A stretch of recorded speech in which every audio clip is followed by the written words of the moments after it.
Bismillahirrahmanirrahim. Assalamualaikum warahmatullahi wabarakatuh. Alhamdulillahi wa kafa. Wassalatu wassalamu ala rasulillahil mustafa wa ala alihi wa sahbihi wa man wafa wa ba'd. Faya ahbaballahi wa ahbab rasulihi sallallahu alaihi wasallam.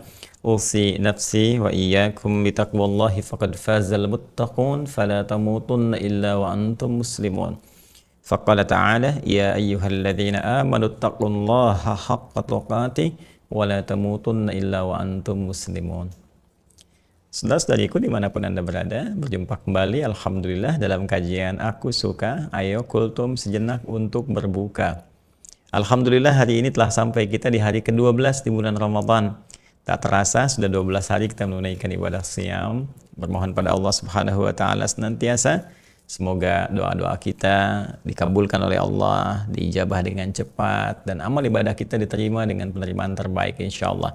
Siam kita, salat kita, rukuk, sujud, dan amal-amal lainnya. Amin ya rabbal alamin. Baiklah, hari ini kita akan coba lanjutkan kajian kita seputar sifat salat Nabi Sallallahu Alaihi Wasallam. Menjadi penting untuk kita uraikan seperti biasa. Saya sampaikan di pertemuan lalu bahwa ini menjadi pembuka gerbang kesuksesan, kebahagiaan dunia akhirat yang membuktikan komitmen kita kepada Allah, pembuktian iman kita, perubah karakter kita menjadi lebih baik. Pun demikian, pengatroh kecepatan terkabulnya doa kita di hadapan Allah Subhanahu wa taala, serta banyak lagi kemuliaan lain yang bisa dihasilkan yang sumbernya bersumber dari salat. Tapi tidak semua itu bisa diraih kecuali dihasilkan oleh orang yang salatnya benar sesuai dengan ketentuan Al-Quran dan petunjuk dari Nabi Sallallahu Alaihi Wasallam.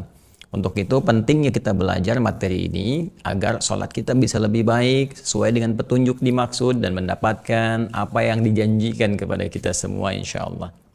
Baik, karena itu mari kita coba lanjutkan pembahasan kita. Di pertemuan yang lalu saya izin mengingatkan dan mempraktekkan dengan singkat. Kita telah menyelesaikan sampai dengan cara bacaan dan hikmah pada meletakkan tangan ya di dada yang kemarin kita sepakati di sini, baik dengan begini ya, begini ataupun begini, ataupun bersama dengan pergelangan seperti ini, atau juga sedikit melewatinya begini. Nah, kita telah bahas bahkan dari awal. Jadi saya ingatkan dari mulai kita berdiri tegak, hadisnya mengatakan ya berdiri menghadap ke arah kiblat tuh sampai kita tegak, mantap betul ya. Tidak miring kanan, miring kiri, depan atau belakang. Kemudian dalam konteks menghadap kiblat ini, lantas sudah kita bersiap, nyaman, kita mulai bertakbir, bisa sejajar dengan bahu di sini. Hadisnya sudah kami sampaikan. Juga bisa sejajar dengan daun telinga di sini, naik ke atas, jadi bisa di sini, ya bisa juga di sini. Kemudian dari bertakbir ini kita turunkan tangannya yang telapak kanan, ya menutup punggung yang kiri seperti ini. Bisa juga digenggam begini, bisa juga pergelangan menutup pergelangan begini, atau lebih sedikit begini. Ya, dalam hal kita bertakbir, sudah kita memulai, maka ingat baik-baik, ingat baik-baik, ingat baik-baik. Takbir ini disebut dengan ihram, berarti mengharamkan, menanggalkan, tidak membolehkan. Ya, apa yang tidak dibolehkan, apa yang dilarang, yaitu tidak boleh membawa segala hal yang tidak terkait dengan sholat. Karena itu pasrah kepada Allah, buang semua yang tidak terkait dengan sholat ke belakang. Jangan dibawa sehingga mengganggu keadaan sholat kita. Lalu kita ucapkan Allahu Akbar, bersamaan dengan itu kita hadirkan niat di dalam hati kita, kan? Sholat apa yang akan kita tunaikan? Baik, ketika Anda mengatakan Allahu Akbar, maka yakinkan pada diri kita, kita sedang menghadap kepada yang maha agung, maha dahsyat, maha segalanya. Maka tidak boleh ada yang lebih besar dibandingkan dengan Allah saat kita menghadap. Semua tinggalkan segala yang tidak terkait dengan apa yang kita kerjakan dalam sholat kita. Maka itu pun kita rasakan bahwa kita mengatakan Allah maha besar 5 kali setidaknya dalam sehari. Pembuka sholat ini kita sampaikan.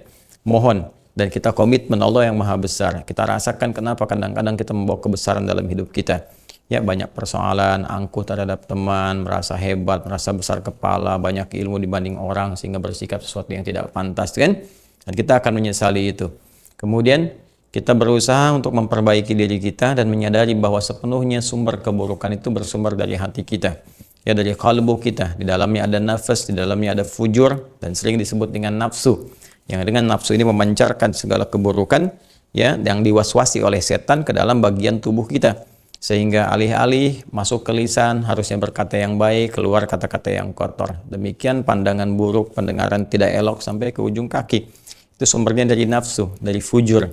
Nah, ada di kalbu, tempatnya ada di sadrun, dada kita. Ini sumber kehidupan ya, yang dimaksudkan bukan jantung secara fisikal ya, ataupun hati secara fisik, bukan. Ini sumber kehidupan, tempat roh ada dalam diri kita.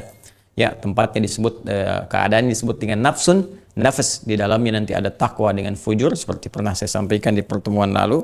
Ya, mohon izin, yang baru tersambung coba cek di pertemuan yang lalu ya.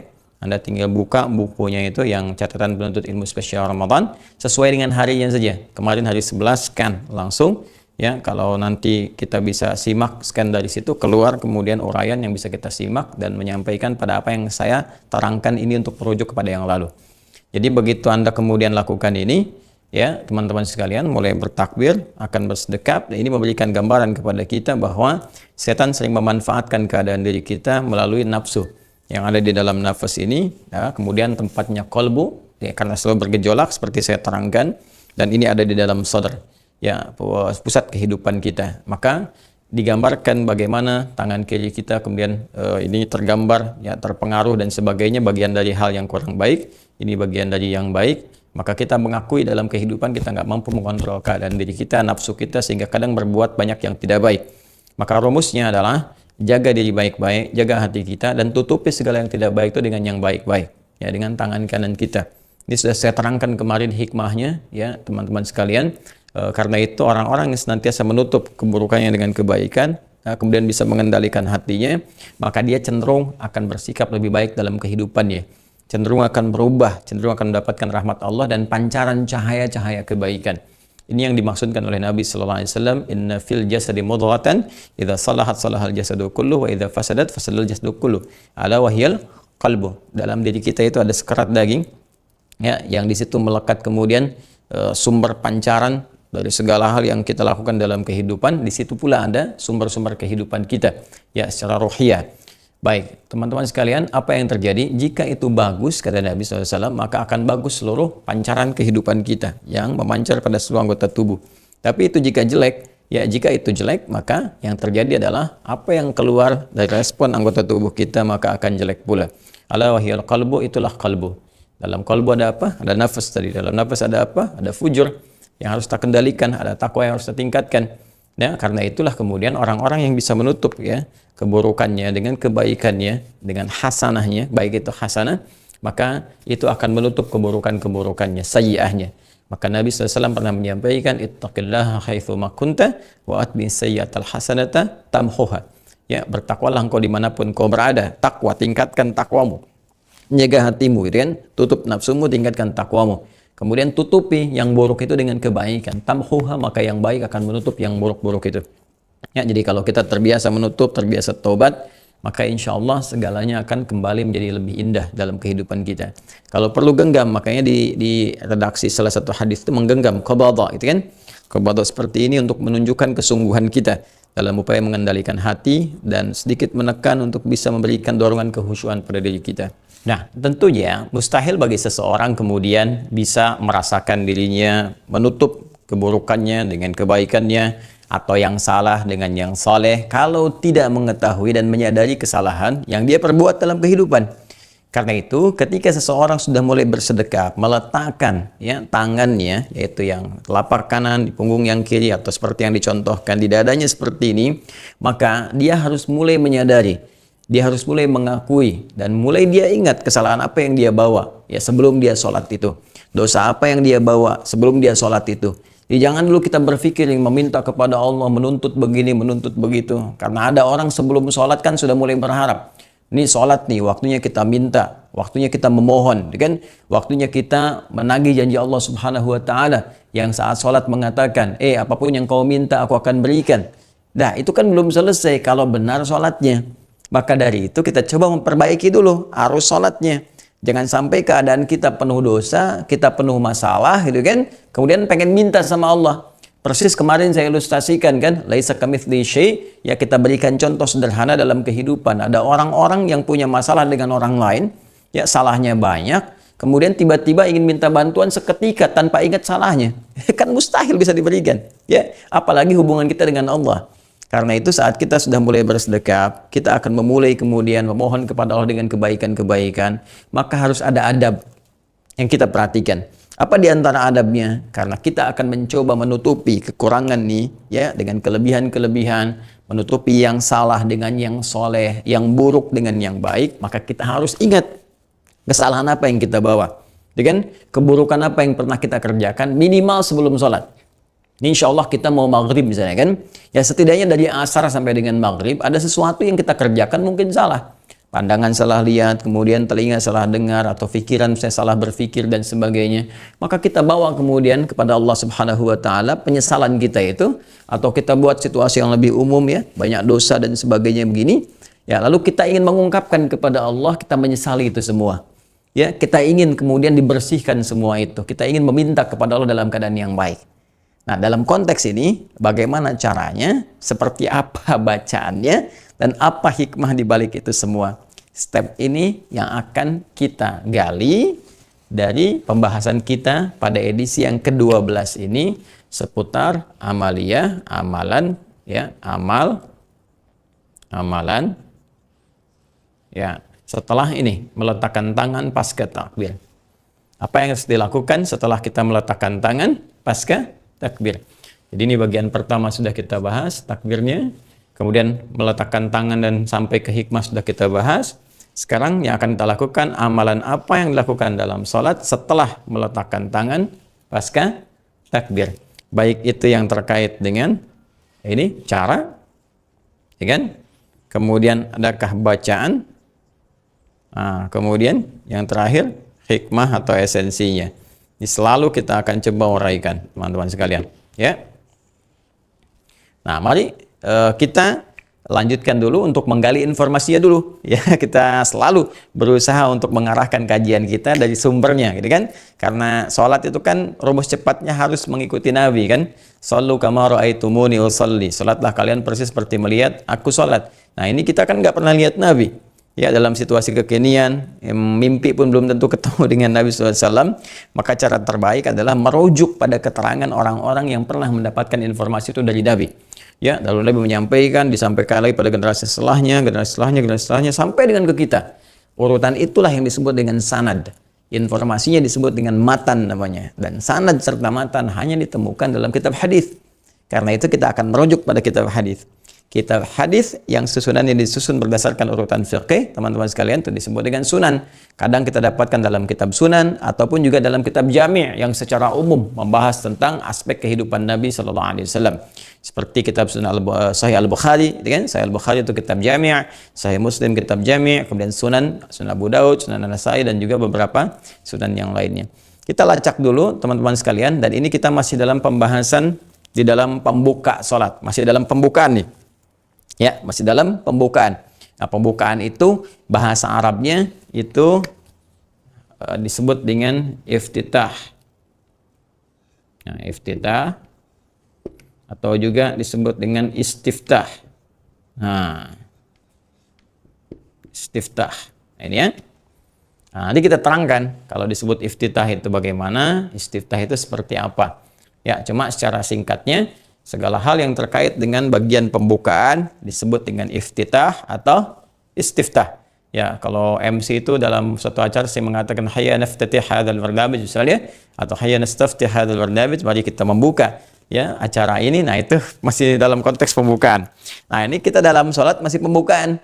Ya, masih takbir baru meletakkan tangan, masih dalam pembukaan kita untuk mengawali kepada inti sesuatu. Jelas ya? Nah, maka mari kita lihat dalam konteks istiftah atau iftitah ini, bagaimana ya petunjuk-petunjuk yang didapatkan dari Nabi Sallallahu Alaihi Wasallam yang kita bisa raih dari kitab-kitab hadis. Baik, kita dari segi sanad dulu ya, urutan yang paling sahih ada Sahih Al-Bukhari yang bersama kita saat ini. Nah, ini kitabnya seperti biasa. Ya, kita lihat dalam bab istiftah atau iftitah ini, bagaimana petunjuk dari Nabi Sallallahu Alaihi Wasallam. Baik, insyaallah ini ada di halaman yang kita bisa lacak. Nomor hadisnya sih saya ingat 744 ya. Cuma ini di kitabnya halaman keberapa kita akan lihat. Nah, ini dia. Nah, ini 744 halaman 124 di kitab kita. Ya, yang ini. Ya, ini Al-Bukhari di halaman 124. Yang ini ya, teman-teman sekalian. Nah, ini dia. 124. Nah, nomor hadisnya betul 744 yang ini. 744 dia ya. Nah. Baik, kita lihat nanti babnya, bab yang ke-89 Kitabul Adzan ya. Di Kitabul Adzan itu kitab ke-10. Ya, Kitabul Adzan. Jadi ada tema besar 97 tema. Nah, ini teman-teman ngaji di Madrasah Al-Bukhari ya. Insya Allah setiap hari ya antara jam 1 jam 2 di selama Ramadan dengan izin Allah kita tampilkan Madrasah Al-Imam Al-Bukhari. Itu nanti ada 97 tema ya. Kalau di Ramadan ini yang kita bahas Kitabus Shaum karena konteksnya seputar puasa. Insya Allah nanti di luar itu mudah-mudahan bisa diteruskan. Ada 97 tema itu. Nah, ini tema yang terkait kita ada di tema yang ke-10. Biasanya temanya disebut dengan Kitabul Adzan. Di bawah tema ada subtema. Nah, ini di Kitabul Adzan subtemanya yang ke-89. Bab ma yaqulu ba'da takbiri. Ya, bab ma yaqulu ba'da takbiri. Ya, yaitu subtema topik pembahasan tentang apa yang dikatakan setelah kita menunaikan takbir. Jadi kalau sudah kita dikatakan takbiratul ihram itu kan satu paket, ya kan? Dari mulai tangannya mengangkat sampai dengan meletakkan seperti ini dan mengucapkan Allahu Akbar itu sudah satu paket ya. Disebut dengan apa? Takbiratul ihram. Nah, sekarang setelah kita selesai takbiratul ihram itu, ya apa yang harus kita lakukan? Apa yang harus dikatakan? Nah, tadi dalam konteks kita sudah merasakan kita ingin bertobat, kita ingin kembali kepada Allah dalam kebaikan, kita ingin tutup keburukan dengan kebaikan, yang salah dengan yang soleh. Apa yang harus kita lakukan? Di sini kisi-kisinya Al-Imam Al-Bukhari mengatakan bab ma yaqulu ba'da takbiri. Ya, adalah pembahasan spesifik dari Nabi sallallahu alaihi wasallam seputar apa yang harus dilakukan, dikatakan setelah kita menuntaskan takbiratul ihram. Nomor hadis 744. Bismillahirrahmanirrahim. حدثنا موسى بن إسماعيل قال حدثنا عبد الواحد بن زياد قال حدثنا عمارة بن القعقاع قال حدثنا أبو زرعة قال حدثنا أبو هريرة رضي الله تعالى عنه. Ini sanad yang tersambung ke nabinya, ini sahabat Abu Hurairah, semoga Allah meridai kepada beliau.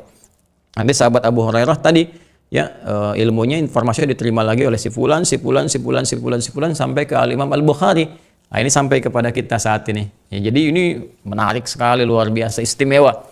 Segala sumber keislaman itu validitasnya tidak pernah ada sesuatu yang meragukan. Semua otentik dan bisa ditelusuri. Bahkan setiap orang ini bisa dilacak, nanti ada kitab lain lagi yang menunjukkan ini si fulan siapa, hidupnya kapan, bahkan perilakunya bagaimana, itu ada. Itulah dahsyatnya referensi dalam keislaman yang memberikan gambaran kepada kita bahwa setiap informasi mesti dicek sampai ke akar-akarnya sehingga kita betul-betul yakin mengambil informasi itu sehingga bisa ditransfer. Kan biasanya dari data kan informasi, data itu jadi informasi di knowledge. Nah, itu kan cara berpikirnya kan. Jadi kita terima data nih, data dari sini terus berupa informasi jadi knowledge, pengetahuan, dan dari pengetahuan itu action apa yang harus kita lakukan. Implementasinya berupa tindakan. Nah, ini udah berupa informasi dan jadi pengetahuan nanti. Ya. Baik, apa yang diterima sahabat Abu Hurairah radhiyallahu taala anhu dari Nabi sallallahu alaihi wasallam? Qala, beliau menyampaikan, kata Abu Hurairah, kana Rasulullah sallallahu alaihi wasallam. Adalah Nabi pernah suatu ketika ya Rasulullah sallallahu alaihi wasallam yaskutu bainat takbir wa bainal qiraah. Ya, beliau pernah terdiam sejenak. Terdiam antara takbiratul ihram dengan qiraah. Di sini Al-Fatihah maksudnya. Karena dalam salat itu al-qiraah sering disebut dengan al-Fatihah, ya, jadi atau al-Fatihah sering juga diistilahkan dengan al-qiraah. Karena bacaan qiraah itu bacaan Quran pertama yang dibacakan itu al-Fatihah. Nah, Nabi itu kan Rasulullah sallallahu alaihi wasallam yaskutu baina takbiri wal qiraah. Pernah beliau diam. Ya, diam hening antara takbiratul ihram dengan bacaan al-Fatihahnya. Kemudian iskatan, ya, beberapa masa gitu. Jadi diam sejenak. Nah, bahasa enaknya begitu, diam sejenak ya. Qala ahsibuhu, ya, beliau mengatakan, ya, Abu Hurairah mengatakan ahsibuhu, aku duga demikian ya. Jadi diduga kira-kira sejenak lah gitu beliau itu terdiam. Qala hunayyatan, makanya dia katakan hening sejenak gitu ya. Enggak terlampau lama juga gitu. Kemudian fakultu, maka aku bertanya pada Rasulullah SAW setelah selesai sholat. Jadi ini saya sering katakan kepada Anda waktu menjelaskan tentang ilmu sanad, dengan inspirasi dari para sahabat yang meriwayatkan hadis-hadis dari Nabi sallallahu alaihi wasallam, bagaimana mereka merespon hadis dari Nabi itu. Jadi dahsyatnya sahabat Abu Hurairah salah satunya, Abdurrahman bin Sakhr, itu selalu nalarnya cepat gitu. Jadi kalau dapat informasi pengen cepat ngamalkan dengan baik gitu kan, pengen cepat mempraktekkan, pengen verifikasi seperti apa gitu kan, ini kebenarannya kalau ada sesuatu dan bagaimana mengerjakannya dan sebagainya. Ini cepat. Ya, tidak tunggu lama. Jadi begitu beliau selesai sholat, nah ingin diklarifikasi, ingin ditanyakan, tadi waktu Nabi diam itu ada apa gitu kan. Kalau bacaan misalnya ada yang mustajab, kalau ada sesuatu bisa diinfokan, sehingga dari info itu bisa diteruskan kemudian kepada kita bahkan sampai dengan saat ini. Maka apa jawab Nabi SAW? Baik, maka sebelum ini kita teruskan dulu. Abu Hurairah kemudian fakultu, maka aku bertanya kepada Rasulullah SAW, bi abi wa ummi, ya Rasulullah, ya Rasulullah, demi bapak dan ibuku. Masya Allah, kalau sudah begini, ini artinya memohon dengan sangat. Jadi kalau ada uslub di bahasa Arab, bi abi wa ummi, gitu kan? Ya, atau misalnya kalau bahasa lebih dahsyat lagi, kadang-kadang dengan menggunakan sumpah, gitu kan? Wallahi demi Allah, misalnya, atau misalnya langsung menggunakan sesuatu yang takrim, ya. Wabilladzi akramaka, misalkan demi Allah yang telah memuliakan Anda, ya kan? Bisa juga dengan kalau bahasa dahsyatnya kadang membawa keadaan diri kita, ya kan? Wallahilladzi, misalnya biyadihi nafsi, gitu kan? Atau kita balik walladzi nafsi biyadihi, misalkan, dan demi jiwaku yang digenggam oleh Allah Subhanahu wa taala. Itu kalau sudah begitu itu dahsyat sekali. Di sini bi abi wa ummi ya Rasulullah, gitu kan? Ya Rasulullah demi ibu dan bapakku, ya, maksudnya ini pengen tahu banget, ya, gaya bahasanya pengen tahu banget. Iskatuka baina takbir wal karamat taqul, ya Rasulullah diamnya Anda, hening Anda sejak tadi, hening Anda sejenak tadi antara takbir dengan bacaan Al-Fatihah Anda, apa yang Anda katakan? Nah, ini rumusnya teman-teman sekalian. Maka apa yang terjadi? Qala, maka Rasulullah SAW menjawab, Rasulullah SAW kemudian menyampaikan, aku berkata, ya, saat hening tadi antara takbiratul ihram dengan bacaan Al-Fatihah, Allahumma ba'id baini wa baina khatayaya kama ba'adta bainal masyriqi wal maghrib. Allahumma naqqini minal khataya kama yunaqqa thawbul abyadu minad danas. Allahumma ighsil khatayaya bil ma'i wal thalji wal barad. Mungkin sebagian dari kita sudah mengetahui ya doa ini atau sering dibaca. Ini juga ada di hadis Muslim, teman-teman sekalian, nomor hadis 598. Ya, nomor hadis berapa? 598. Nah, ini rumusnya. Nah, coba saya mau tanya, pernah nggak kita setelah takbir ya?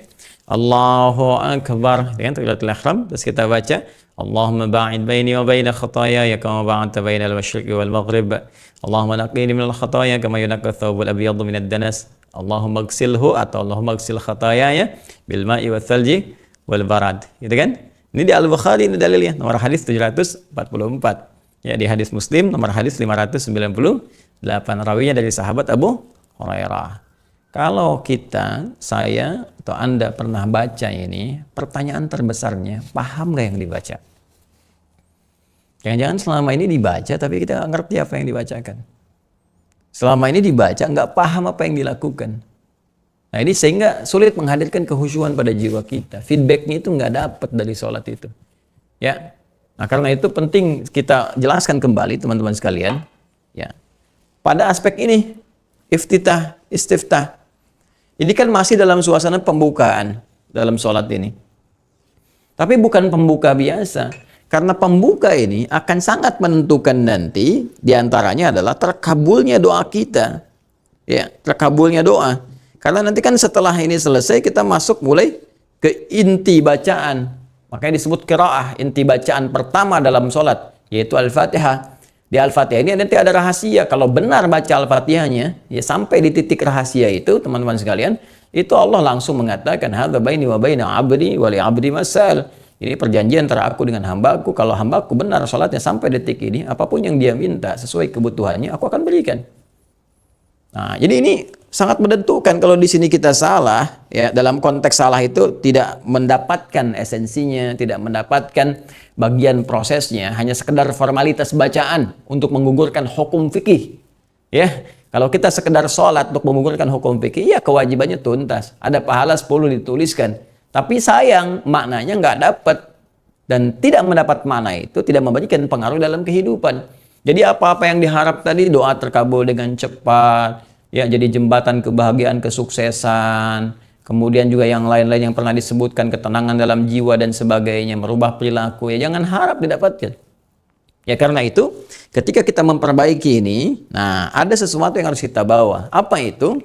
Bersamaan dengan apa yang telah saya terangkan, kita merasakan banyak salah, nggak mampu mengendalikan hati kita, ingin merubah dengan kebaikan-kebaikan, kita mengakui dulu kan? Ya, ada kesalahan-kesalahan yang kita bawa. Nah, kesalahan itu teman-teman sekalian, kalau satu tunggal dalam kehidupan, kita menyebut dengan khati'ah bahasa Arabnya. Khati'ah, kalau saya hapus dulu izin ya. Ini saya hapus dulu yang ini, yang atas. Bismillah. Nah, jadi begini, khati'atun. Seperti ini. Khati'atun. Akar katanya dari kata khata, ya. Khata'un. Jelas ya? Baik. Kata kerjanya, infinitifnya dari kata akhta. Ini kata kerjanya. Akhta. Ya, ini kata kerjanya fi'il dalam bahasa Arabnya, fi'il madhi. Kata kerja sekaligus bentuk infinitif untuk kata kerjanya. Kemudian ini dari kata apa namanya masdar kata aslinya dan khata'un, ya. Kemudian di sini turunannya menjadi sifat yang salah, khati'ah. Nah, jadi kalau sekali salah, khati'atun. Ya, satu kesalahanku khati'ati. Salah, ya akhta'. Sifat salahnya, keadaan salahnya khata'. Hadza khata'. Ini salah, kan? Sifat kesalahannya, yang ini aku ini kesalahan saya, gitu kan? Ada khati'ati, ya, khati'ah. Baik, jadi kalau kita katakan khati'ah satu kesalahan. Kalau ingin kita akui. Kalau kita merasa banyak salah nih, banyak salah, maka jamakkan bentuknya khati'ah menjadi khataya. Khataya. Ya kan? Kesalahannya banyak.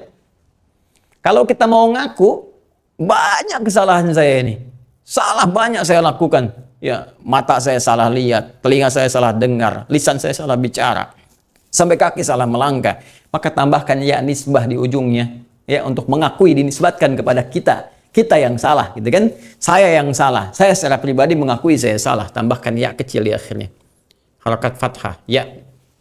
Jadi kita katakan khata ya.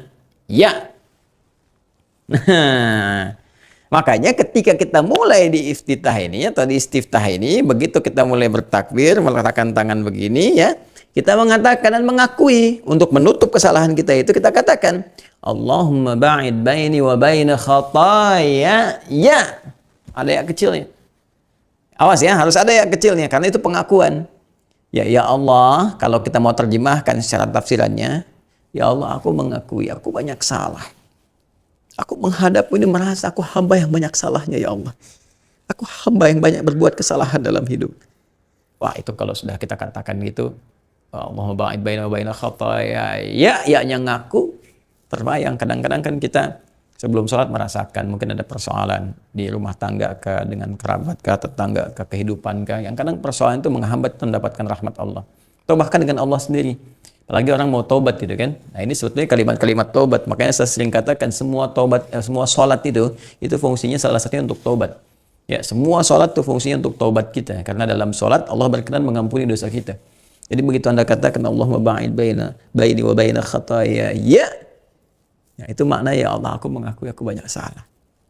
Mataku salah, salah lihat, telinga salah dengar, sampai ke ujung kaki salah ya Allah. Itu rasakan. Kalau Anda bisa menghadirkan suasana itu, ya Masya Allah, itu indah sekali. Ya, kemudian Anda memohon kepada Allah, ba'id baini wa baina khataya. Ya, mohon jauhkan sejauh-jauhnya antara aku dengan kesalahan itu ya Allah. Aku sekarang pengen tutupi. Aku merasa banyak salah nih, banyak berbuat salah. Tangan kiri, tutup. Aku banyak salah karena nggak mampu mengendalikan nafsu ini ya Allah. Tapi aku ingin berubah. Aku ingin tutupi dengan kebaikan, maka mohon ya Allah, mohon ya Allah, jauhkan antara aku dengan kesalahan-kesalahan itu lagi, supaya nggak terjadi lagi ya Allah, supaya nggak terbawa sampai hari kiamat. Ya, ba'id baini, pakai alif, ba'id, dahsyat itu.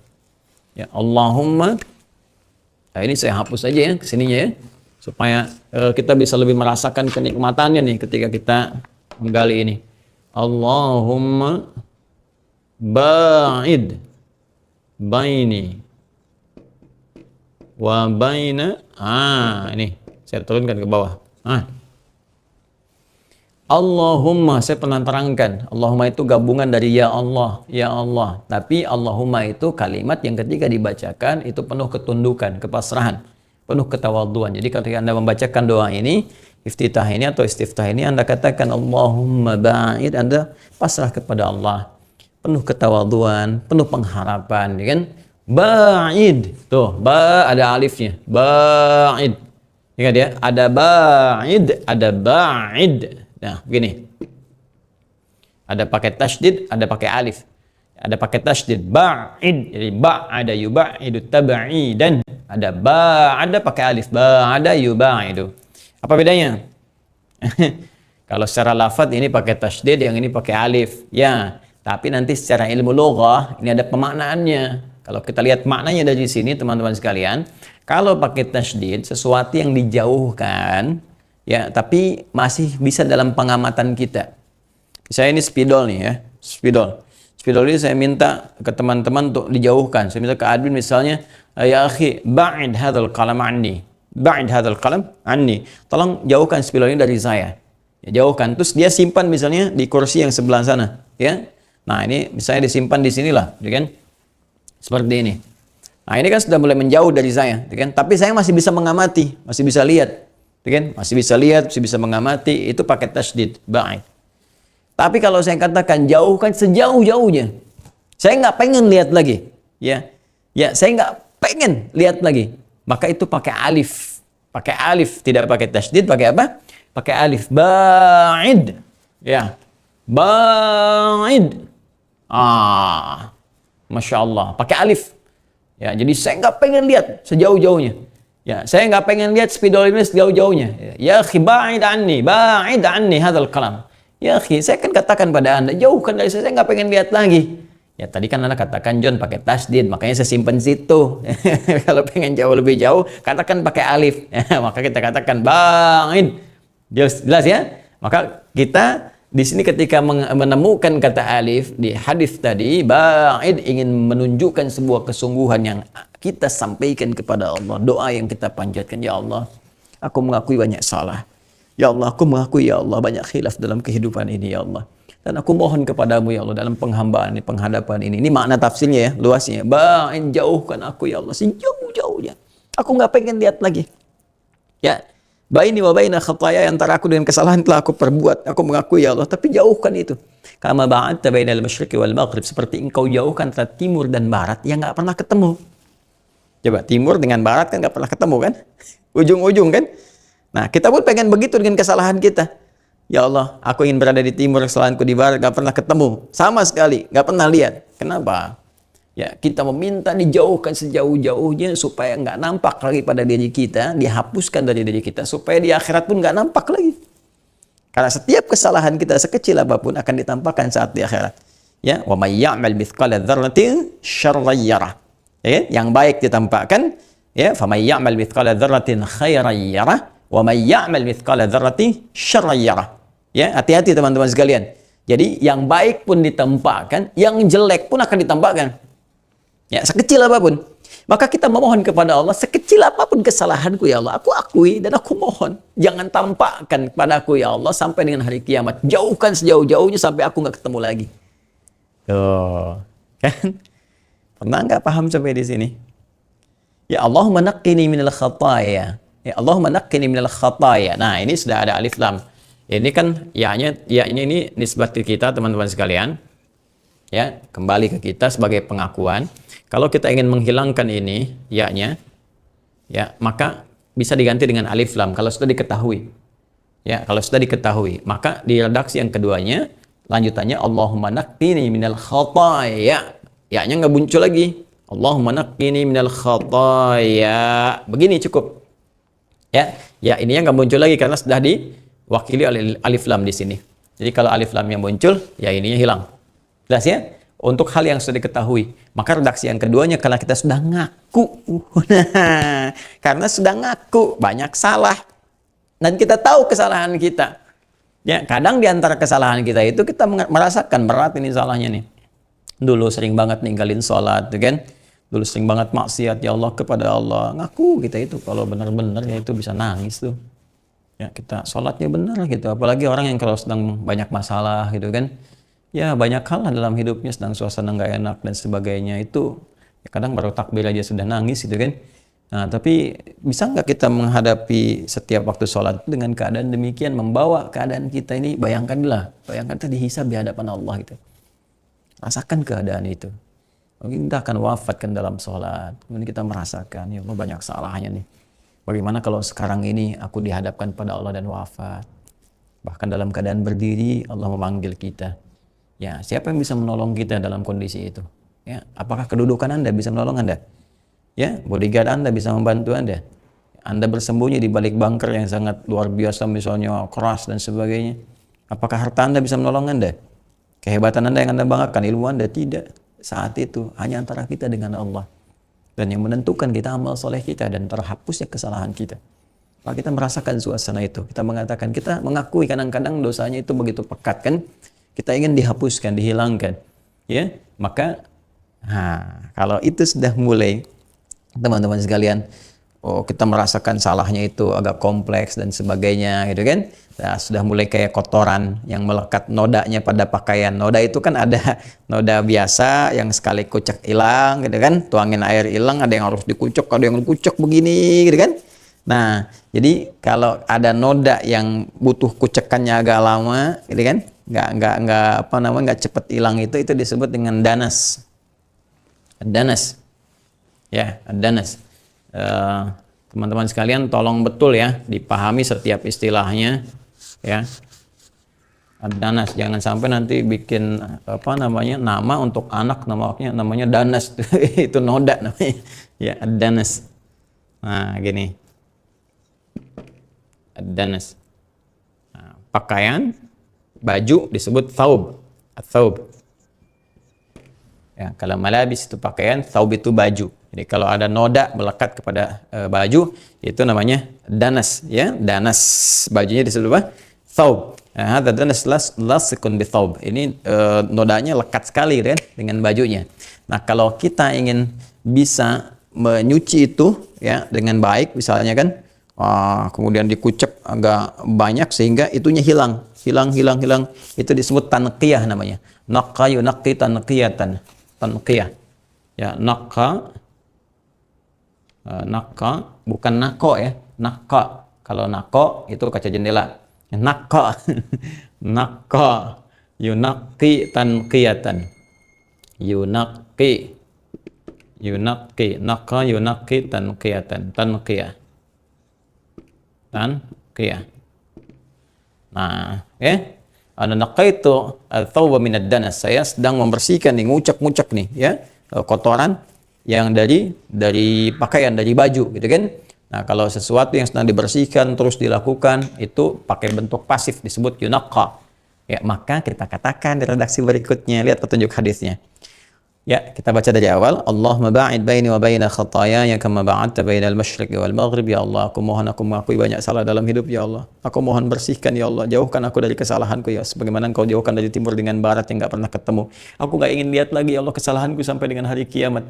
Nah, Allahumma naqqini minal khataaya kama yunaqqa thawbul abyadu minad danas. Allahu akbar. Nah, terus kita mengakui kesalahan kita itu kadang-kadang nggak simple, kompleks nih. Ya, kompleks, salahnya banyak gitu kan. Ya itu seperti noda pakaian yang susah. Harus dikucek begini dulu nih. Nggak bisa dialirin air, diginiin dikit, hilang. Harus diginiin dulu, maka kita katakan, ya Allah, aku menyadari mungkin di antara kesalahanku itu ada yang kompleks sifatnya, ya Allah.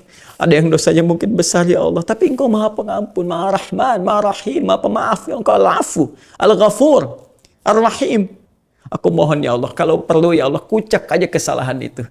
Maksudnya bersihkan ya Allah, sebersih-bersihnya hamba mohon ya Allah. Hilangkan ya Allah, jangan sampai ada noda sedikit pun nempel. Ya, dalam jiwa hamba, dalam roh hamba, dalam fisik hamba yang menjadi saksi di hadapanmu ya Allah saat hamba dihisab di hari kiamat. Hamba mohon bersihkan semua itu ya Allah, hapuskan semua itu ya Allah, tutupi. Nah, kan seperti ya pakaian dibersihkan dari noda. Ya, dan kadang-kadang juga ada yang udah dikucuk agak susah juga gitu kan. Makanya perlu di-baik clean. Atau airnya beda kan, wah pakai air dingin nih ya, harus nggak, atau boleh air hangat, atau harus ada yang air dingin dulu nih supaya turun, luntur sendiri dulu baru habis dikucek. Ya, kadang-kadang pakai pemantik ya, misalnya pakai deterjen tertentu atau hal dan sebagainya. Nah, maka kita katakan di akhir, Allahumma ghsilhu bil ma'i wath thalji wal barad. Atau Allahumma ghsil khataya ya bil ma'i wath thalji wal barad. Ya Allah, kalau memang itu begitu pekat yang luar biasa ya Allah hilangkan sepenuhnya. Kalau perlu dengan menggunakan seperti pakaian yang kotor digunakan dengan air yang sangat dingin ya, dengan salju ataukah dengan sesuatu yang bisa menghilangkan semua hal kotoran itu. Jadi intinya kita ingin memohon kepada Allah, ya Allah, mohon ya Allah, hilangkan kesalahanku, hapuskan ya Allah segala noda-nodaku, jangan terbawa sampai hari kiamat, aku bertaubat ya Allah. Nah, itu kalimatnya. Jadi ketika Anda mengatakan Allahumma ba'id baini wa baina khataaya, itu bukan kalimat formalitas. Itu nyambung. Ya, jaka sembung bawa galon, nyambung John. Gitu kan? Ya, dengan pembahasan kita sebelumnya. Dari takbir, ya, dari kemudian meletakkan tangan gitu, sampai dengan kita mengucapkan doa di iftitah atau di istiftah itu. Jadi ada korelasinya. Begitu Anda mulai bertakbir, meletakkan, merasa ingin berubah, baca tadi. Bukan sekedar dibaca. Ya, bukan sekedar ribut, ini begini, ini begitu, tidak. Ya. Nah, kemudian Ustaz, apakah yang dibaca hanya itu saja? Ada teman-teman kita kok bacanya ada yang wajah tuh, itu kan? Ya Allahu Akbar kabira. Nah, ini bagaimana? Nyambung nggak korelasinya? Nah, kita cek lagi di hadisnya. Ya, semua apa yang kita baca, kita rujuk. Referensinya mana? Kemudian sumbernya dari mana, dan seterusnya, sehingga nanti alih-alih kita melaksanakan dengan benar, malah ada sebagian orang yang sibuk saling menyalahkan, ini nggak benar yang ini, yang sahih yang ini. Tidak, belajar dulu ya. Kawan kita yang mengatakan Allah ba'id, ini dalilnya ini. Kawan kita yang mengucapkan yang lain, mungkin ada referensinya, dalilnya juga, dan seperti apa ditempatkan. Yuk kita lihat. Nah, kita lihat yang familiar saja ya. Yang familiar kan yang kita dapati di Indonesia, alhamdulillah. Ya, kalau bukan Allahumma ba'id kan yang wajah tuh kan, Allahu Akbar kabira, alhamdulillah katsira, subhanallahi bukratan wa asila. Kemudian wajah tuh ya. Mari kita lihat. Bismillah, itu ditemukan di Sunan Abu Daud. Di Sunan Abu Daud. Nah, ini kitabnya saya tunjukkan lagi nih, Al-Bukhari tadi saya sampaikan.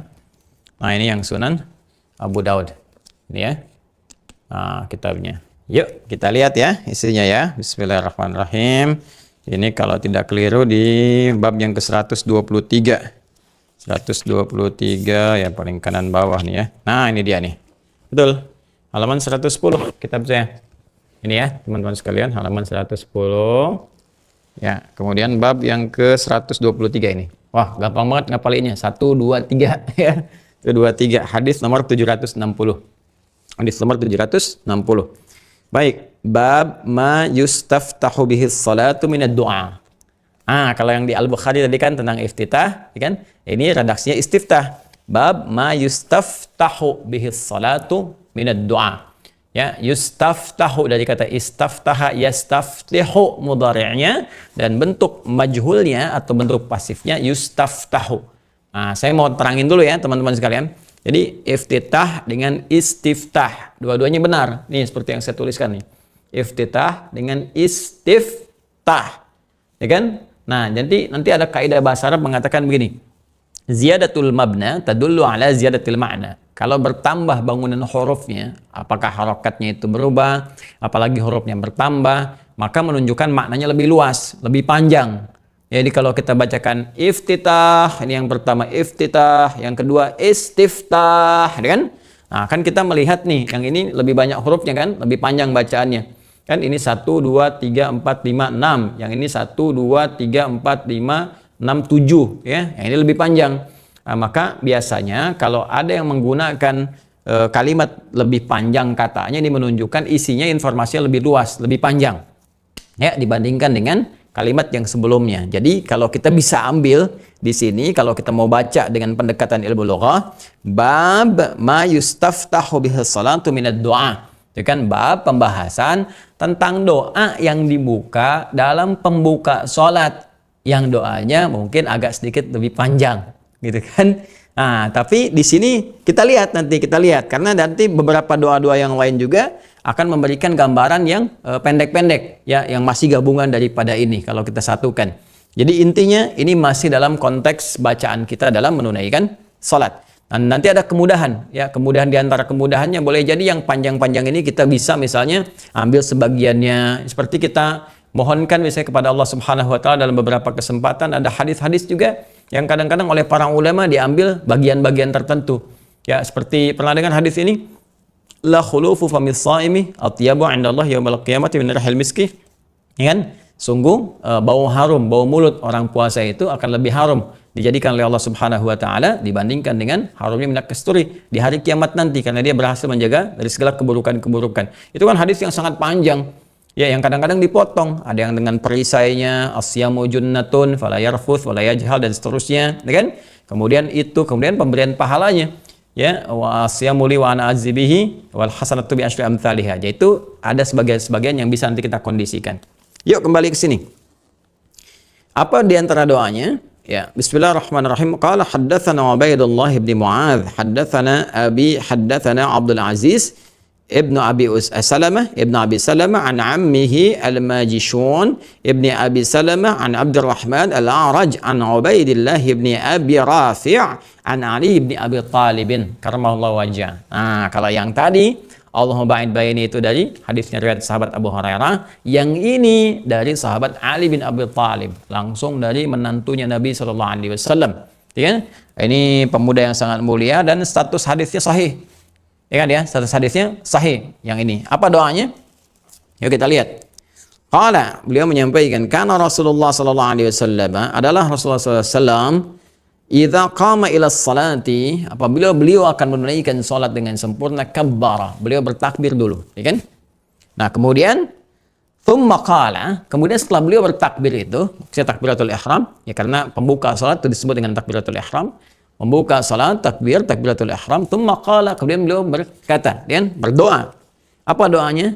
Wajjahtu wajhiya lilladzi fatara as-samawati wal arda hanifan muslima wa ma ana minal musyrikin. Inna salati wa nusuki wa mahyaya wa mamati lillahi rabbil alamin. La syarika lahu bidzalika umirtu wa ana awwalul muslimin, atau bisa wa ana minal muslimin. Nah, ini yang bisa kita baca kan?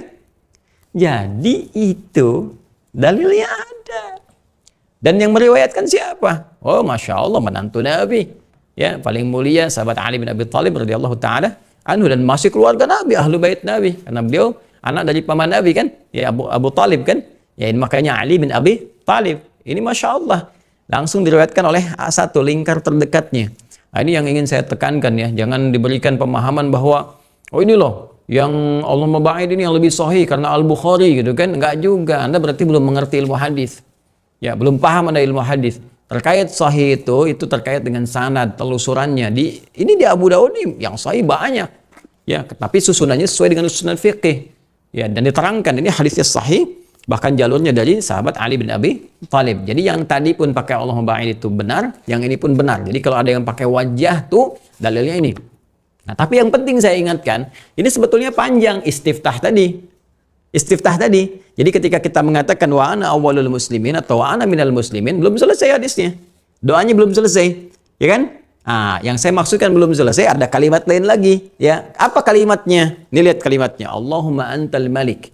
Ya, saya baca ya supaya nanti tidak diduga keliru atau ngarang-ngarang sendiri. Kalau saya ginikan hafalan nanti ada nggak benar di kitabnya gitu kan. Nah, Allahumma antal malik la ilaha illa, ya, la ilaha li illa anta. Allahumma antal malik nih, ya, tolong zoom ya teman-teman sekalian. Nih di bawah nih. Ya. Allahumma antal malik, ya. Nih, la ilaha liya illa anta. Baik ya, teruskan. Allahumma antal malik la ilaha liya illa anta. Anta rabbi wa ana abduk. Ya. Zalamtu nafsi wa i'taraftu bi dhanbi. Allahu akbar. Allahumma antal malik. La ilaha li illa anta. Ya. La ilaha li illa anta. Wa ana 'abduk. Zalamtu nafsi wa a'taraftu bi dhanbi. Allahu akbar. Paham artinya?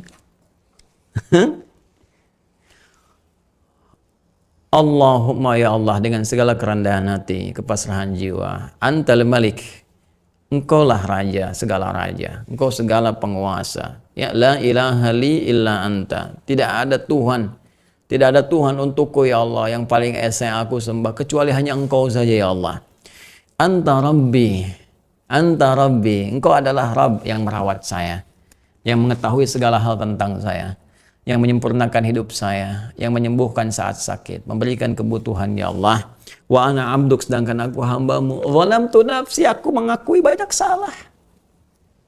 Wa ataraftu bi dzambi. Nih yang tadi saya katakan, ini yang paling kena. Wa ataraftu bi dzambi. Aku mengakui ya Allah, aku banyak dosa. Aku mengakui dosaku.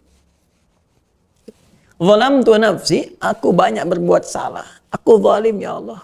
Wa ataraftu bi dzambi. Engkau memberikan kepadaku segala kemuliaan. Engkau menunjukkan kebaikan, aku malah melanggarnya. Engkau bilang jangan berdusta, aku berdusta. Engkau bilang jangan berkata kotor, aku berkata kotor. Engkau katakan jangan berselisih, aku berselisih. Engkau katakan jangan bikin hoax, aku bikin hoax. Wa ataraftu bi dzambi, aku ngaku aku salah ya Allah. Aku salah. Dari ujung kepala sampai ujung kaki. Faghfir li dzunubi, maka mohon ampuni segala dosa-dosaku. Tuh. Innahu la yaghfiru dzunuba illa ant. Ya, sesungguhnya tidak ada yang mampu mengampuni dosaku kecuali Engkau ya Allah. Ya kan? Belum selesai. Wahdini li ahsanil akhlaqi, la yahdi li ahsaniha illa ant ya arhamar rahimin. Ya, dan berikan aku kemampuan untuk memperbaiki diri ya Allah. Perilakuku, tidak ada yang mampu merubah perilakuku lebih baik kecuali Engkau. Allahu akbar. Wasrif anni sayyi'aha, la yasrifu sayyi'aha illa anta. Ya. Dan mohon palingkan aku ya Allah dari keburukannya. Tidak ada yang mampu memalingkan keburukannya kecuali Engkau. Nyambung semua teman-teman. Jadi apa yang saya sampaikan bukan ilmu otak-atik. Ini semua pemahaman dari hadis. Cuman saat kita baca ngerti enggak gitu. Paham tidak? Itu jelas sekali. Jadi begitu kita mengatakan wa ana minal muslimin wa ana awwalul muslimin. Jadi kalau kita mulai dari awal, ini doa ini nyambung sekali dari pemaknaan pertama kali kita menghadap kepada Allah. Kan kita katakan wajjahtu wajhiya lilladzi fatara as-samawati wal ardh hanifan musliman wa ma ana minal musyrikin. Ya Allah, aku pasrah saat ini. Pasrah. Buang semua urusan dunia yang tidak terkait dengan suatu ke belakang. Pasrahkan pada Allah. Hadapkan diri kita. Wajjah wajju. Ini wajah tu ya Allah. Aku pasrahkan diriku sepenuhnya kepadamu, penguasa langit dan bumi ya Allah. Dan aku berikrar ya Allah, aku tidak akan pernah mengingkarimu ya Allah, tidak akan pernah berbuat musyrik. Ya, inna salati, kalaupun aku salat sampai hari ini, wa mahyaya, aku hidup sampai sekarang, wa mati, walaupun aku wafat ya Allah, walaupun kau wafatkan aku saat ini, walaupun aku wafat dalam salatku saat ini ya Allah, lillahi rabbil alamin, aku pasrah. Itu yang saya katakan. Jadi ayat yang mengatakan hadirkan kita menghadap Allah, mungkin wafat. Makanya kita katakan mau mati, dan mungkin boleh jadi aku wafat saat ini ya Allah, dan matiku lillahi rabbil alamin, hanya untukmu ya Allah, Rabb yang merawat seluruh alam semesta. Kalaupun aku wafat dalam salat ini ya Allah, aku pasrah karena Engkau pemilikku. Dan kemudian apa setelah itu? Aku berjanji akan lebih baik. Ya, wa ana minal muslimin, wa ana awwalul muslimin. Inna salati wa nusuki wa mahyaya wa mamati lillahi rabbil alamin la syarika lahu. Ya, aku tidak akan pernah menyekutukan Engkau. Bidzalika umirtu, dan demi itu aku diperintahkan. Ya, wa ana minal muslimin wa ana awwalul muslimin, dan aku berjanji dalam salat ini akan menjadi muslim yang lebih baik lagi, patuh kepadamu. Tadi aku akan perbaiki diriku ya Allah. Aku akan perbaiki. Nah, dalam rangka memperbaiki diri ini Anda mengatakan Allahumma antal malik. La ilaha illa anta, ya Allah, aku mengakui Engkau raja segala raja. Engkau Tuhanku ya Allah. Aku mengakui tidak ada Tuhan untukku kecuali Engkau yang aku sembah ya Allah. Anta Rabbi, Engkau yang merawatku. Engkau yang memberikan segala kebaikan untukku ya Allah. Anta Rabbi wa ana abduk, sedangkan aku adalah hambamu ya Allah. Zalamtu nafsi, tapi aku mengakui Engkau berbuat baik padaku, tapi aku banyak salah ya Allah. Ya, Engkau menunjukkan banyak manfaat, aku banyak berkhianat ya Allah. Ya, i'taraftu dzambi wa i'taraftu dzambi, aku mengakui dosaku, aku dosa ya, aku pendosa ya arhamar rahimin. Aku berbuat banyak salah. Faghfir li, maka mohon ampuni aku. Fa innahu la yaghfiru dzunuba illa ant, karena enggak ada yang mampu mengampuni dosa kecuali Anda, kecuali Engkau ya Allah. kecuali Engkau ya Allah. Tidak ada yang mampu mengampuni dosaku kecuali Engkau. Wah, itu indah sekali. Itu yang dimaksudkan. Yang dimaksudkan. Jadi bukan sekedar dibaca. Ya, apalagi yang kalau kita teruskan tadi, ya, Masya Allah, ihdini li ahsanil akhlak, kemudian tunjukkan kepada aku perubahan dalam hidup. Nah, ini maksudnya tutup yang jelek dengan yang baik begini, terus kita berubah lebih baik lagi dan palingkan dari yang buruk-buruk. Ini ada ya, ya, wasrif anni sayyi'ah, dan jauhkan, palingkan aku dari segala keburukan, hal-hal yang aku bisa kerjakan dalam kehidupan sebelum sholat ini. Jadi itu yang kita bacakan. Nah, ya, cuma untuk menyingkat ini kadang para ulama memberikan kita pada inti pokok bacaan, karena pada kalimat yang setelahnya ini wa zalamtu nafsi gitu kan, kemudian faghfirli, itu semua tercakup pada kepasrahan yang dalam kalimat muslimun wa ana minal muslimin atau ana awwalul muslimin. Makanya sebagian ulama itu ada yang memberikan pokok doanya kepada kita cukup pada kalimat apa? Wa ana awwalul muslimin atau wa ana minal muslimin. Wajjahtu wajhiya lilladzi fatara samawati wal arda hanifan musliman wa ana minal musyrikin. Innas salati wa nusuki wa mahyaya wa mamati lillahi rabbil alamin la syarika lahu bidzalika umirtu wa ana awwalul muslimin atau wa ana minal muslimin. Kadang dicukupkan sampai di sini karena pokok kalimat yang setelahnya itu sebetulnya cukup pada kalimat wa ana minal muslimin atau wa ana awwalul muslimin. Jadi ketika Anda mengatakan wa ana minal muslimin, itu artinya Anda ngaku Anda pengen patuh pada Allah, pengen hilang kesalahan, pengen ada banyak kebaikan dan sebagainya. Kalau Anda pengen mengerti kalimat itu, tafsirnya jelas tuh, baca setelahnya tuh. Ya, Allahumma antal malik la ilaha li illa anta, ya kan? Anta rabbi wa ana abduka, ya kan? Ada nanti di hadis lain anta rabbi wa ana abduka khalaqtani, ya kan? Ada yang sebelumnya begitu, tapi ini di sini langsung. Ya, anta rabbi wa ana abduka zalamtu nafsi fa'taraftu bi dhanbi faghfirli fa innahu la yaghfiru dzunuba illa anta. Ini makna yang tadi saya sampaikan.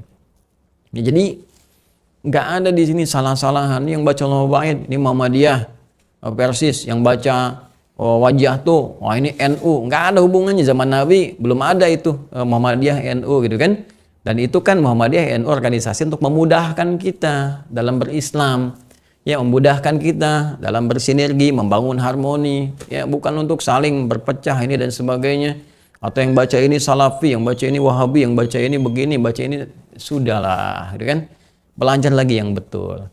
Dan jangan kalau baca satu bacaan, jangan saling merasa benar sendiri dan menyalahkan yang lain. Kita penting untuk belajar dengan baik, ya, supaya kita bisa merasakan kenikmatan dalam beribadah. Ya, kita saling mendoakan. Tapi intinya ini maknanya, ya. Bahkan nanti ada bacaan malam, ada bacaan siang. Kalau kita waktunya lebih banyak, kita bisa uraikan. Nabi kalau tahajud bacanya yang mana? Iftitahnya. Nabi kalau sedang sholat biasa bacanya yang mana? Nanti insya Allah dimira ya, dimira. Dimira lebih luas lagi karena kita ngajinya pesantren. Formal, nanti kita gali nih seluas-luasnya. Kita bacain kitabnya dari awal sampai akhirnya. Ya, untuk pembahasan ini, karena ini kita kultum, aku suka, yang penting aku sukanya dulu ya. Ya, aku suka, kamu punya yang mana? Allah ba'id atau yang wajah tuh, dua-duanya ada kan. Yang Allah akbar kabira juga ada dalilnya, Allah akbar kabira walhamdulillahi katsira subhanallahi bukratan wa asila. Jadi kalau Anda baca misalnya Allahu akbar kabira walhamdulillahi katsira subhanallahi bukratan wa asila, wajah tuh, itu namanya dua doa digabungkan jadi satu. Ya, dua doa digabungkan jadi satu ya. Jadi kalau Anda ingin bacakan Allah ba'id baini, itu juga bagus, benar, sahih di Al-Bukhari lagi. Ini nomor hadis berapa? 744. Dari siapa? Sahabat Abu Hurairah. Jadi semuanya ada, dan itu semua mulia. Abu Hurairah mulia, Ali bin Abi Thalib mulia, dan semua meriwayatkan dari Nabi sallallahu alaihi wasallam. Yang penting semua sumbernya dari Nabi. Ya, dan lebih daripada itu, ini esensinya. Nih yang kita dapatkan. Jadi kalau kita sudah tobat, terus benar sholatnya, baik dari awal, itu kan Allah berkenan menggugurkan kesalahan. Ya, saya ilustrasikan ya, dan laisa kamitslihi syai'. Anda teman banyak salah dan sebagainya. Terus Anda butuh kan, Anda tahu teman itu punya beberapa kemampuan yang Allah titipkan, mungkin bisa ngasih solusi kepada Anda. Kan Anda datang tiba-tiba kemudian, Anda katakan saya minta maaf. Ya, kemarin saya banyak salah. Saya mengerti saya keliru. Ya, saya mohon maaf. Itu mungkin sisi klien saya sebagai manusia yang mungkin nggak bisa sebaik yang lain. Tapi itu jalan bagi saya untuk berubah. Mohon berikan saya jalan. Ya, dan tunjukkan kalau ada kurang berkenan supaya saya bisa minta maaf kepada Anda saat ini kan. Terus dia begitu sudah enak, ya nggak apa-apa lah, ini kan begini. Tapi saya betul-betul saya tulis minta maaf ya. Dia katakan nggak apa-apa, sudah lupain aja sebagainya. Terima kasih betul ya. mungkin kesalahan yang saya perbuat yang lalu itu yang menjadikan saya sekarang merasakan kesulitan, ada persoalan begini-begini. Itu ketika Anda buka begitu, teman mungkin langsung merespon, enggak usah begitu. Jangan sungkan, bilang aja apa kita keluarga kan. Lalu Anda sampaikan, saya ada kesulitan begini. Itu kan lebih enak. Ya, lebih daripada itu, Allah kan Maha Rahman, Maha Rahim. Nggak ada bandingannya, laisa kamitslihi syai'. Ya, yang orang yang belum beriman saja sesuai hukum kehidupan, ya hukum kehidupan yang universal masih dapat rezeki, ya masih dapat kemudian bagian kehidupan, dan itu mendorong dia supaya tobat, dikasih waktu sampai dia tobat. Ya bukan untuk terus berbuat maksiat, di cara berpikirnya diperbaiki. Jadi ketika Allah berikan itu sebagai hukum kehidupan sampai batas ajalnya dengan keadilan Allah, itu diberikan batas ruang supaya dia punya kesempatan untuk tobat kembali ke jalan Allah yang benar. Ya, kita juga demikian, apalagi kita beriman. Kita merasa banyak salah, maka dalam sholat kita menghadap Allah, kita bersihkan dulu. Ya, ngaku banyak dosa, aku banyak salah dan sebagainya, minta ampun, minta maaf dan sebagainya. Baru setelah itu kita akan menyampaikan kepada Allah kebutuhan hajat kita. Nah, sekarang pertanyaannya, bagaimana kita bisa menyampaikan kepada Allah hajat kita? Seperti apa membacakannya? Bagaimana cara memohonnya? Itu nanti yang akan kita bahas di pertemuan berikutnya, edisi yang ke-13. Ya, insya Allah. Saat ini setidaknya kita pahami dulu apa yang kita pelajari, ya kita baca dulu, dan hal-hal terkait yang kita pelajari kita amalkan dengan baik, ya ikhlas karena Allah Subhanahu wa taala. Saya kira ini teman-teman sekalian yang kita bisa sampaikan. Memohon kepada Allah segala taufik, persetujuan dari apa yang kita telah bahas dan dibimbing untuk bisa mengamalkan dengan benar apa yang telah kita pelajari. Itu permohonan terbaik kita.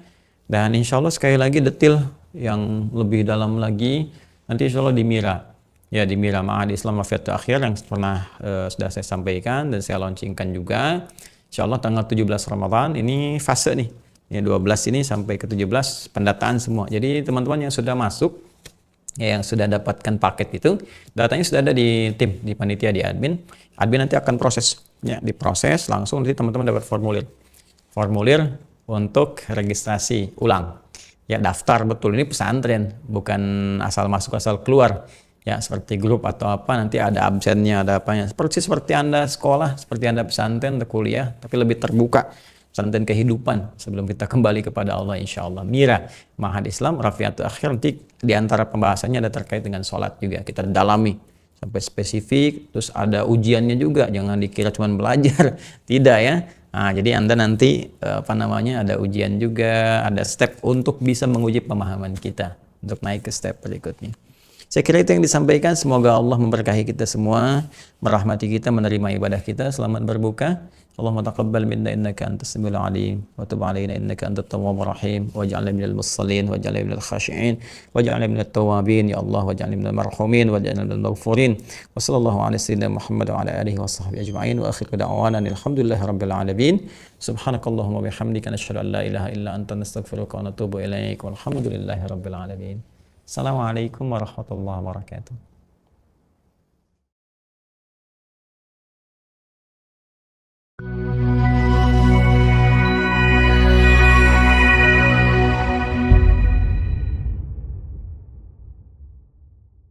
Bismillahirrahmanirrahim. Assalamualaikum warahmatullahi wabarakatuh. Alhamdulillah wassalatu wassalamu ala Rasulillah wa ala alihi wa sahbihi wa man walah wa ba'd. Saudara-saudariku dimanapun Anda berada, izinkan saya di Hidayat menyapa Anda dan mendoakan kita semua. Semoga Allah Subhanahu wa taala menyayangi kita, merahmati kita dan mengampuni dosa-dosa kita. Terlebih saat ini, saat saya menyampaikan informasi, alhamdulillah ini berada di hari Jumat, tanggal 11 Ramadan tahun 1442 Hijrah. Semoga Jumat ini lebih berkah, lebih baik, lebih mulia dibandingkan hari-hari sebelumnya. Izin untuk meraih keberkahan dimaksud, kita berikhtiar. Di antara ikhtiar itu, alhamdulillah kita punya informasi bagus saat ini, istimewa, yaitu hadirnya pesantren virtual, dan mungkin pertama, ya boleh jadi pertama yang disampaikan di Indonesia atau bahkan di dunia yang secara formal, ya formal akan menghimpun teman-teman, mengajak belajar Islam dengan konteks yang khusus, masuk pesantren ya secara online. Kita perkenalkan Mira, ya Mira Ma'had Islam Rafiatul Akhir. Yang diharapkan semua yang belajar di sini bisa meningkat keilmuannya, kedekatannya dengan Allah, dan berubah jadi lebih baik. Yarfa'illahu alladhina amanu minkum walladhina utul ilma darajat ya kuntum khaira ummah. Ya, jadi lebih bagus, umat yang baik, lebih mulia, ilmunya banyak meningkat. Mira ini teman-teman sekalian insya Allah akan menghimpun siapapun yang ingin belajar tentang Islam tanpa batasan, sepanjang dia bisa mengikuti dan belajarnya formal. Ya, ada pembelajaran khusus, ada materi-materinya dari mulai akidah sampai dengan fikih, muamalah, bahkan sampai ke bahasa Arab. Ya, itu akan dihubungkan lewat sistem yang khusus dan pengajar-pengajar dari dalam dan luar negeri. Baik saya sendiri tentunya yang terlibat, ada yang nanti dari Al-Azhar, dari tempat-tempat lain juga terhubung dengan kita semua dalam pesantren Mira Ma'had Islam Rafi'ah Akhyar. Insya Allah ini akan dilaunchingkan secara formal tanggal 17 Ramadan, dan untuk masuk ke sini teman-teman sekalian sederhana sekali. Ya, sederhana sekali. Teman-teman bisa masuk melalui registrasi yang nanti admin kami akan menyampaikannya melalui aplikasi Waha Corner. Jadi yang di sini ada Waha Corner. Ya, di Waha Corner itu nanti ada paket ini 5 buku yang memang kami siapkan untuk belajar. Ya, di Mira khususnya, yaitu nanti ini penuntut ilmu, catatan penuntut ilmu spesial Ramadan, karena nanti Mira akan kita launchingkan tanggal 17 dan persiapan belajar. Ya, nanti ada di sini sebagian materinya, kemudian khusus bahasan tentang puasa, dan selebihnya adalah 3 terkait dengan paket menghafal Al-Quran. Ya, nah, memang ada infak sedikit di sini, tapi itu pun akan dikembalikan kepada jariah kita. Anda dapatkan lewat Waha Corner, dan yang telah mendaftar ada sekitar 4.000 orang yang masuk sampai dengan hari ini kurang lebih. Itu akan otomatis oleh admin kami akan dimasukkan di input datanya dan disampaikan formulir untuk diisi. Jadi teman-teman yang menerima formulir di situ teman-teman akan ditawarkan untuk bergabung. Kalau Anda berkenan silahkan, dan nanti secara otomatis akan terhubung di Mira menjadi santri online ya Mira Ma'had Islam Rafi'ah Akhyar, dan semua akan formal. Tanggal 17 Ramadan kita akan sampaikan informasinya secara detail insya Allah. Mudah-mudahan ikhtiar ini diridhai oleh Allah Subhanahu wa Ta'ala, menjadikan basic pesantren formal pertama yang hadir di dunia online, dan nanti akan dikuatkan di offline-nya. Alhamdulillah kami telah dapatkan SK dari Kemenkumham juga untuk pendirian offline-nya di tempat yang kami sedang khususkan saat ini, dan mudah-mudahan diberkahi oleh Allah Subhanahu wa Ta'ala. Demikian Andi Hidayat mengajak Anda bergabung dengan Mira Ma'had Islam Rafi'ah Akhyar. Assalamualaikum warahmatullahi wabarakatuh.